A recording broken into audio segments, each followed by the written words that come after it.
یہ دنیا بھی کتنی عجیب ہے، ایماندار کو بے وقوف، بے ایمان کو عقلمند اور بے حیا کو خوبصورت کہتے ہیں۔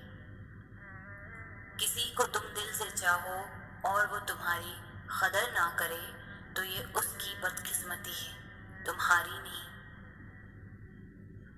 کبھی کسی کے سامنے اپنی صفائی پیش نہ کرو، کیونکہ جسے تم پر یقین ہے اسے ضرورت نہیں، اور جسے تم پر یقین نہیں وہ مانے گا نہیں۔ وہ جگہ چھوڑ دو جہاں تمہارے احساس اور تمہارے الفاظ کی قدر نہ ہو، پھر چاہے وہ کسی کا گھر ہو یا کسی کا دل۔ رشتوں کو سنبھالنے کے لیے جھکنا پڑے تو جھک جائیں، لیکن اگر ہر بار آپ ہی کو جھکنا پڑے تو رک جائیں۔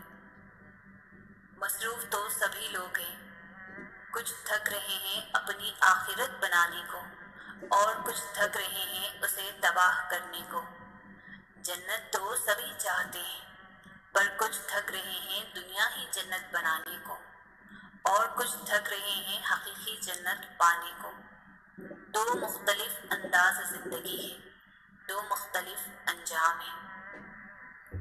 زندگی اتنی سستی نہیں ہے کہ اسے لوگوں کے تلخ رویوں کی وجہ سے ہار دیا جائے۔